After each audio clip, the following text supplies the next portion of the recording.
कार्यक्रम में आप सभी श्रोताओं का बहुत बहुत स्वागत है। आज इस कार्यक्रम में हमारे साथ हैं डॉक्टर कार्तिकेय कसारिया, वरिष्ठ दंत रोग विशेषज्ञ। और आज आपसे बातचीत का विषय रहेगा बच्चों में दांतों की समस्याएं और उनका निदान।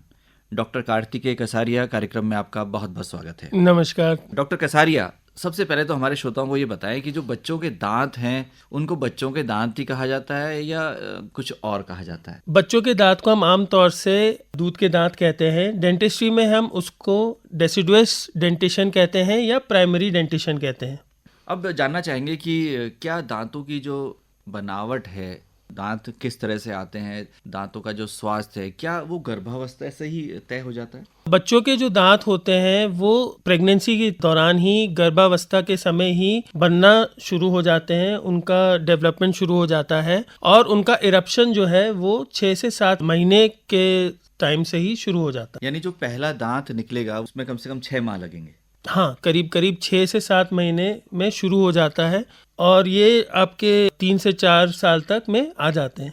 यानी जो सारे दांत हैं वो 3 से 4 साल में आ जाते हैं जी। यदि देर से दांत निकल रहे हैं तो क्या ये चिंता की बात है? नहीं, मेरे पास आम तौर से पेरेंट्स आते हैं, माँ बाप आते हैं, वे अपने शिशु को लेके बहुत चिंतन में रहते हैं और परेशान रहते हैं। वो कहते हैं कि मेरे बच्चे के दांत अभी तक आए नहीं, या उनके जो दांत आए हैं कुछ आ गए हैं, कुछ नहीं आए हैं, बहुत परेशान होते हैं। मैं अपने श्रोताओं से कहना चाहता हूं कि आप उस चीज़ के लिए परेशान ना हो। हर बच्चे का दांत जो है वो अलग अलग टाइम पे आता है। ज़रूरी नहीं है कि आपके बच्चे के दांत 6 महीने में ही आ जाए, कुछ के लेट भी आते हैं, 8 महीने में भी आते हैं, तो उसके लिए परेशान होने की कोई आवश्यकता नहीं है। डॉक्टर कसारिया, जब बच्चों के दांत आते हैं तो देखने में आता है कि बच्चों को कुछ परेशानियां होती हैं। क्या कुछ खास लक्षण है जिससे पता चलता है कि हाँ, अब दांत आने शुरू हो रहे हैं? बच्चों के जब दांत इरप्ट होते हैं तो हाँ, कुछ बच्चों में चिड़चिड़ापन, लूज मोशंस, उनको भूख लगती नहीं है, कभी कभी बुखार भी आ जाता है, सूजन आ जाती है। पर इस चीज़ के लिए कई उपचार आ गए हैं। आप अपने डेंटिस्ट के पास जाइए, वो आपको समझाएंगे कि उसके क्या ट्रीटमेंट करना चाहिए, क्या उसका सोल्यूशन है, और उससे काफ़ी आपको लाभ होगा उससे। कई बार हम देखते हैं कि जैसे आपने कहा बच्चे चिड़चिड़े हो गए, कई बार वो कुछ ना कुछ चीज़ें मुंह में ले जाने की कोशिश करते हैं। उनको चाहे वो कपड़ा उनके हाथ में आ जाए या कुछ भी चीज़ ऐसी आ जाए, उससे वो दांतों में खुजली जैसे कर रहे होते हैं। जी, ये बताएं कि आमतौर पर जो पेरेंट्स हैं टीथर का इस्तेमाल करते हैं, तो कितना सही है? हाँ, ये बहुत बढ़िया चीज़ है जो आपने क्वेश्चन पूछा है, ये आपने सवाल जो पूछा है बहुत अच्छा है। टीथर बहुत फ्रीली अवेलेबल है आजकल, मेडिकल स्टोर्स पे भी मिल जाते हैं और आजकल बेबी और इन्फेंट स्टोर्स बने हुए हैं, इन पे भी मिल जाते हैं। आप टीथर का यूज़ कर सकते हैं जब दांत नहीं आए हैं या आने वाले हैं, तब आप टीथर यूज़ करते हैं। वो सिलिकॉन के होते हैं, वो बहुत हेल्थ फ्रेंडली भी होते हैं कि नुकसान ना पहुंचाएं शिशु को। उसके अलावा टीथर अलग अलग प्रकार के भी आते हैं, उसमें आप फल भी उसमें आप डाल सकते हैं, जिससे जो बच्चा जब चबाता है तो उसकी इरिटेशन तो दूर होती ही होती है। उसके अलावा उसको न्यूट्रिशन भी जो है, जो फल से, नेचुरल फ्रूट्स से जो उसको मिल सकता है, वो भी मिलता है। हमारे देश में कई बातों को लेकर मिथक होते हैं और बच्चों के दांतों के निकलने के ऊपर भी कई तरह की भ्रांतियां समाज में हैं। जैसे हम सुनते हैं कि लोग कहते हैं अगर ऊपर वाला दांत आया तो ये परेशानी हो सकती है, फलाने रिश्तेदार को ऐसा हो सकता है, नीचे वाला दांत। तो इस बारे में बताएं कि ये कितनी सच्चाई है इसमें? इसमें कोई सच्चाई नहीं है जी। और ये बहुत अच्छा सवाल पूछा आपने। जैसे कि हम पहले भी बता रहे थे कि पेरेंट्स जो होते हैं, जो माँ बाप होते हैं, वो परेशान होते हैं कि मेरे बच्चे के दांत आए नहीं, या मेरे बच्चे के दांत दूसरे के बच्चे के आ गए, मेरे बच्चे के नहीं आए। ये सब चीजें सब मनगढ़ंत कहानियां हैं और इसमें कोई सच्चाई नहीं है। सब बच्चों का अलग अलग आते हैं दांत, किसी के पहले आ जाते हैं, किसी के बाद में आ सकते हैं। नहीं, लेकिन यूजुअली जो होता है कि सबसे पहले ऊपर के ही दांत आते हैं। तो जब दांत आते हैं तो किस तरह के रिस्क रहते हैं? कई बार बच्चे गिर जाते हैं, चोट लग जाती है, दांत से जीभ कट जाती है। हाँ, तो ये सब चीजों का ध्यान रखना चाहिए। अब बच्चे तो है ही, गिरते ही हैं, खेल कूद करते हैं, तो उस चीज का तो ध्यान रखना ही चाहिए। जैसे भी स्थिति रहती है उसमें आप अपने नजदीक के डॉक्टर को दिखाएं। आमतौर पर हम बच्चों को देखते हैं कि वो अंगूठा चूसते हैं, तो डॉक्टर साहब इसका कुछ नकारात्मक प्रभाव भी पड़ता है? मैं अपने श्रोताओं से ये कहना चाहता हूँ कि जो हमारा प्राइमरी डेंटिशन जो है, जो बच्चों का जो दूध के जो दांत हैं, वो एक फाउंडेशन ले कर रहे हैं बच्चे के चेहरे के शेप को लेके, उसके बोलने को लेके, उसकी जीभ कैसे चलती है। अगर हम उसको थंब सकिंग जिसे कहते हैं, जिसे आप कह रहे हैं अंगूठा चूसना जिसे कह रहे हैं आप, उसको हमें अवॉइड करना चाहिए। बच्चे से बोलना चाहिए कि आप इनकी आदत ना डालें, क्योंकि इससे क्या होता है, दांत जो है वो फिर टेढ़े मेढ़े होने लग जाते हैं या वो आगे की तरफ प्रोट्रूड करने लगते हैं। उससे एक तो आपके मुंह की बनावट खराब होती है, दूसरी चीज उसमें दांतों के बीच में गैप आ गया तो सांस लेने में भी फर्क आ जाएगा, बोलने में फर्क आ जाता है। तो ये जो गलत हैबिट्स हैं, जो बैड हैबिट्स हैं, ये हमें उनको अवॉइड करना है ये चीज। जी, हम जानना चाहेंगे कि बच्चों को आम तौर पर वैसे तो स्तनपान कराया जाना चाहिए, लेकिन बोतल से फीड का भी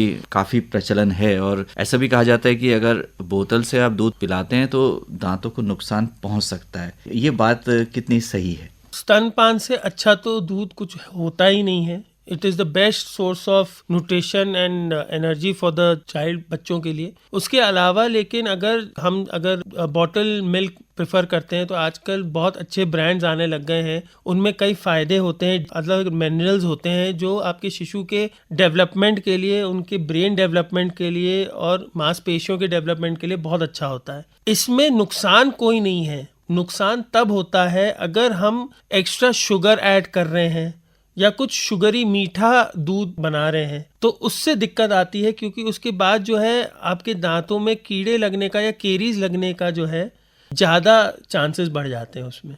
जी, अब बात करेंगे डॉक्टर कार्तिकेय कसारिया। जैसे कि आम जो पेरेंट्स हैं वो चिंतित रहते हैं कि बच्चों की जो ओरल हाइजीन है, मुख का जो स्वास्थ्य है, उसको कैसे अच्छा रखना है। तो आम तौर पर किस तरह की समस्याएं देखने में आती है? जैसे कि आपने बताया, एक तो केरीज की बात आपने जैसे कही, और क्या समस्याएं आ सकती? जब हम बॉटल फीडिंग करा रहे हैं उसके बाद में अपने सारे श्रोताओं को, पेरेंट्स को मैं बोलना चाहता हूं कि आप जब बॉटल फीड कराते हैं या कुछ भी खिलाते हैं, उसके बाद कोशिश करिए कि आप बच्चे को, शिशु को पानी के कुल्ले कराएं। अगर बच्चा बहुत छोटा है, कुल्ला नहीं कर पा रहा है, तो उसको पानी पिलाएं। उसके अलावा आप क्या कर सकते हैं कि साफ कपड़े से, गुनगुने पानी में नमक डाल के थोड़ा सा, उससे साफ कपड़े से मुंह के अंदर पूरा घुमा के साफ करिए उसके मसूड़े।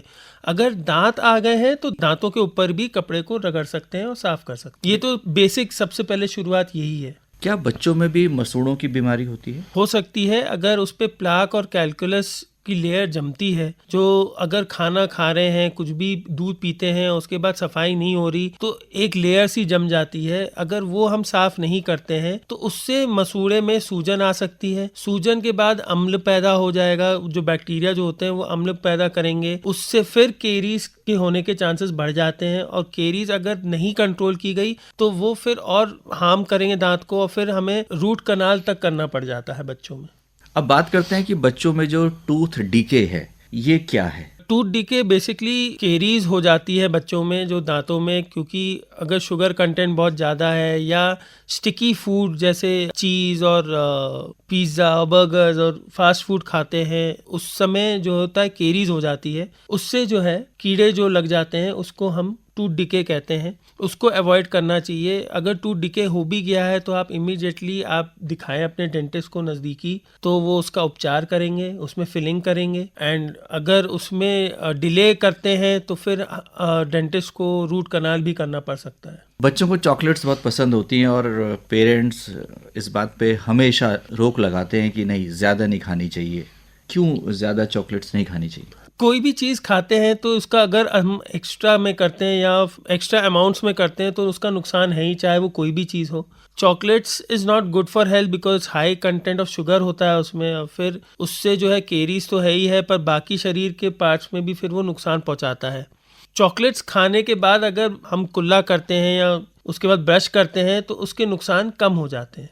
डॉक्टर साहब, आपने बताया कि छोटे बच्चों में मसूड़ों को हम कपड़े से साफ कर सकते हैं और दांत भी अगर निकल रहे हैं तो उनको भी रगड़ा जा सकता है, उनको भी साफ किया जा सकता है। अब हमें बताया कि क्या सही उम्र है जब बच्चों को ब्रशिंग सिखानी चाहिए? कपड़े का इस्तेमाल जो हम बात कर रहे थे कि कपड़े हम यूज़ करें मुंह के अंदर साफ करने के लिए, वो तो दांत जब उसके निकले भी नहीं है शिशु के, बच्चे के दांत जो होते हैं, जो दूध के दांत जिसे हम कहते हैं आमतौर से, वो दांत भी नहीं निकले, तब भी आप कपड़े का इस्तेमाल करेंगे। जब दांत निकलने शुरू हो गए हो या निकल भी गए हो तब भी आप कपड़े का इस्तेमाल करिए, गुनगुने पानी में नमक डाल के। लेकिन जब आपका शिशु जो है, आपका बच्चा जो है, जब समझने लग जाए कि उसको कुल्ला करना है या पानी थूकना है, जब वो समझने लग जाए तब आप ब्रशिंग शुरू करवा सकते हैं। और उसमें भी जब ब्रशिंग आप यूज करेंगे, बहुत सॉफ्ट इन्फेंट वाले ब्रशेज आते हैं अलग से मार्केट में, और उसमें आप नॉन फ्लोरिडेटेड पेस्ट का इस्तेमाल करेंगे और बहुत नाम मात्र को।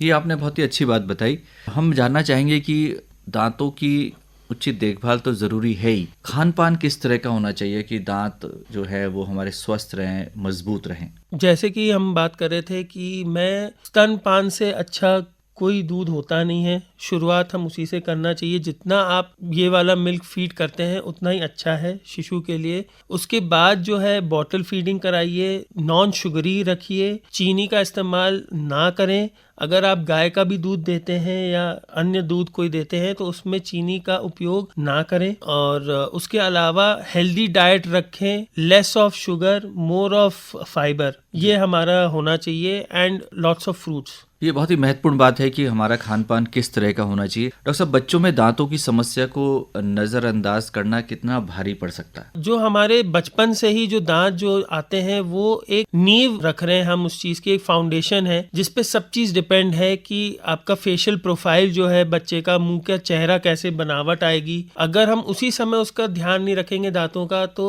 दांत टेढ़े मेढ़े होने के चांसेस तो है ही। उसके अलावा उसके बोलने के लिए वो फर्क आ जाएगा, वो कैसे बोलता है उसमें फर्क आ जाएगा, उसके फेशियल प्रोफाइल बदल जाएगी क्योंकि एक्सरसाइज जो होती है मसल्स की उसमें सब में चेंजेस आ जाते हैं। और जो बड़े पे जो दांत आने हैं उस तक की फाउंडेशन जो है वो स्टार्टिंग से ही हमें रखनी है। तो इसीलिए कहते हैं कि आप अपने प्राइमरी डेंटिशन जो है, जो दूध के दांत हैं, उन्हीं को आपको बचाना है, उनको सही रखना है और उन्हें केरीज होने से बचाना है। तो डॉक्टर कसारिया, आमतौर पर बच्चे खेलते समय चोटिल हो जाते हैं और उनके दांत भी टूट जाते हैं या दांतों में क्रैक्स आ जाते हैं, तो क्या कहना चाहेंगे, किस तरह से तुरंत हम डॉक्टर की सलाह लें? अगर जैसे मेरे पास आते हैं, पेशेंट्स भी आते हैं, और कई बार आपने देखा होगा आसपास में भी बच्चे गिरते हैं, तो कई बार होता है कि दांत गिर तक जाता है, टूट जाते हैं या आगे से। आप अपने नजदीकी डेंटिस्ट के पास जाएं इमीडिएटली। जो दांत अगर निकल भी गया है तो आप उसको उसी के बच्चे के थूक में रख लें, ग्लास में